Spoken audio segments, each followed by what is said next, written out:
Hey guys ఈరోజైతే మీకు కొత్త హెయిర్ స్టైల్ చూపించబోతున్నాను. అదే పోనీటైల్. పోనీటైల్ అంటున్నావు, కొత్త హెయిర్ స్టైల్ అంటున్నావు, ఇదేందక్క అని అంటే ఇది అడ్వాన్స్ పోనీటైల్ అనమాట. మనం నార్మల్గా పోనీటైల్ వేస్తే రబ్బర్ బ్యాండ్ కనబడుతుంది కదా, ఇక్కడైతే రబ్బర్ బ్యాండ్ కనబడదు, ఇన్విజిబుల్ ఉంటుంది.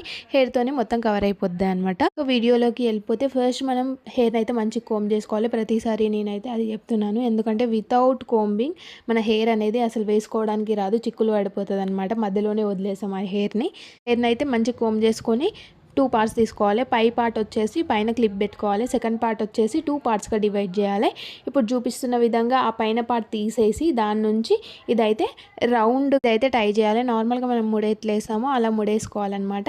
ఇప్పుడు టై చేసిన దాన్ని కిందకి తీసుకోవాలి మళ్ళీ. సో మిడిల్లో మనకి హెయిర్ అడ్డం వస్తుంది కాబట్టి అది మళ్ళీ పైకి వేసుకొని మళ్ళీ క్లిప్ పెట్టుకొని కింది హెయిర్ ఏదైతే ఉందో అది రబ్బర్ బ్యాండ్తో సెక్యూర్ చేసుకోవాలి. రబ్బర్ బ్యాండ్ అనేది బ్లాకే వాడాలి. బ్లాక్ ఎందుకు చెప్తున్నానంటే మనం కలర్ఫుల్గా రబ్బర్ బ్యాండ్స్ వేస్తే కింద వేస్తాం కాబట్టి అది వియర్డ్గా కనిపిస్తుంది. సో చాలా గలీజ్గా ఉంటుంది కాబట్టి బ్లాక్ రబ్బర్ బ్యాండే వేసుకోవాలి. మీ దగ్గర ఇందులో డిస్కో రబ్బర్స్ యూజ్ చేయరాదు, ఎందుకంటే అవి మళ్ళీ లూజ్ అయిపోతాయి, హెయిర్ మొత్తం లూజ్ అయిపోద్ది కాబట్టి కింద అనేది టైట్గా ఉండాలి. అప్పుడే మనకు హెయిర్ అనేది బాగా కనిపిస్తుంది అండ్ లాంగ్ లాస్టింగ్ ఉంటుంది అనమాట. సో ఈ వీడియో చేయడానికి రీజన్ ఏంటంటే చాలామంది అడిగారు హెయిర్ స్టైల్ ఎలా వేసుకున్నావు ఏంటి అని. సో వాళ్ళకి యూజ్ అవుతుంది, మీకు యూస్ఫుల్ అవుతుందని ఈ వీడియో పెట్టాను.